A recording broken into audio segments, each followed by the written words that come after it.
Olá a todos! Meu nome é Tainá Lourenção, sou pianista, professora e mestranda em artes pelo programa de pós-graduação da UFES. E nesse vídeo eu apresento a importância da biografia na construção da interpretação das obras de Lícia de Biase. Lícia de Biase foi uma pianista, compositora e regente capixaba que atuou ativamente no meio musical erudito brasileiro, tendo participado de concertos dos anos de 1930 a 1934.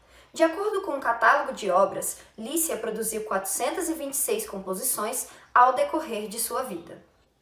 No entanto, apesar da sua intensa atividade, ainda são poucas as pesquisas dedicadas a estudar a sua produção. Por isso, esse trabalho propõe verificar de que modo a sua biografia pode contribuir para orientar estudos sobre a interpretação musical de suas obras. A documentação principal sobre a vida e obra de Lícia foi acessada por meio do meu trabalho de conclusão de curso, que é uma pesquisa que se prolonga na redação da minha dissertação de mestrado em andamento. Além desse trabalho, eu também pude ter acesso a outro, para poder complementar as informações sobre a compositora, que se refere à pesquisa da autora Nicole Garcia. O artigo foi dividido em duas seções. Primeiramente, apresentamos uma síntese da importância da biografia ao longo da história, para fundamentar o estudo crítico realizado, e, em sequência, uma análise de fatos biográficos sobre a vida e obra de Lícia de Biase. Segundo o historiador Peter Burke, a partir do século XV, passou a ser comum que um relato sobre a vida de um escritor fosse incorporado como um prefácio em sua própria obra literária. Na Idade Antiga, já eram escritas obras sobre a vida de pessoas consideradas apropriadas, a servir de modelo para o restante da sociedade. No Renascimento, estas obras passaram a incluir também as mulheres e os artistas, como a coleção do autor Giovanni Boccaccio sobre a vida de mulheres famosas e a biografia do compositor Josquin des Prez. Mas foi só no século XIX, período marcado pelo individualismo, que as biografias tomaram força. Segundo o sociólogo Pierre Bourdieu, as biografias desse período narram e descrevem os acontecimentos, atribuindo a participação de familiares, alunos e amigos do biografado, o que as tornou em trabalho ricos em seu significado documental. De acordo com Christopher Wiley, na área dos estudos musicológicos, a partir da década de 90, estudiosos como Joseph Kerman fizeram com que a área começasse a levar em consideração fatos biográficos e viu-se que mesmo que as obras apresentassem algum grau de subjetividade, era possível compreender as motivações das escolhas que orientam o autor, suas obras e os reflexos de uma época.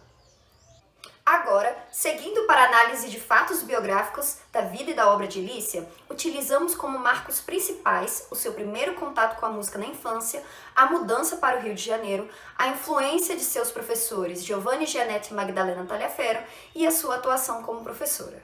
Foi durante a infância e adolescência em Vitória que Lícia iniciou seus estudos de piano, violino e canto com professores particulares em casa.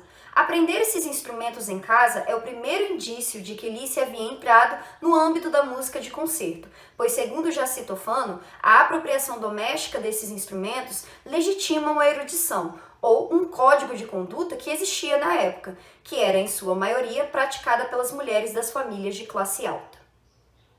Com 18 anos de idade, Lícia mudou-se para o Rio de Janeiro em busca de maiores oportunidades. A escolha por essa cidade pode ter sido porque, segundo Mônica Vermes, as duas primeiras décadas do século XX, a cidade do Rio de Janeiro foi alvo de vários projetos reformistas e vivia uma intensa atividade musical com a presença de vários gêneros.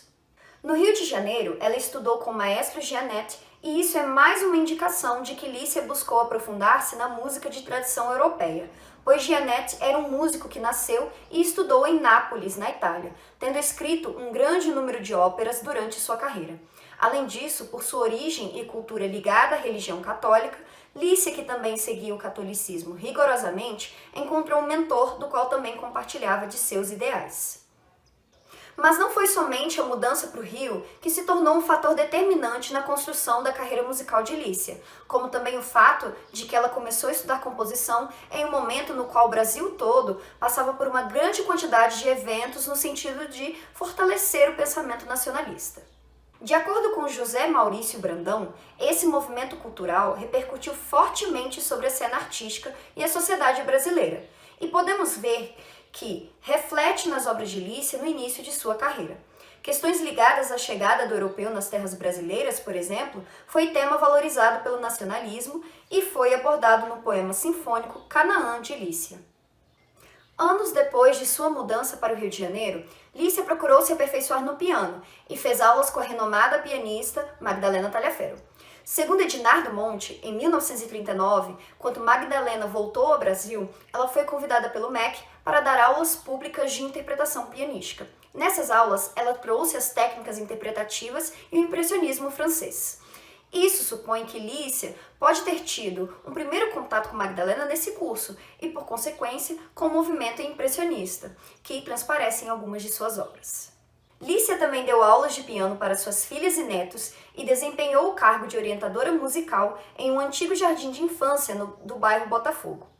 Ao observar algumas de suas obras, acredita-se que essa proximidade com a educação musical também levou Lícia a compor peças de cunho didático destinadas às crianças, em especial a seus netos, como também outras obras pensadas em trabalhar a técnica pianística.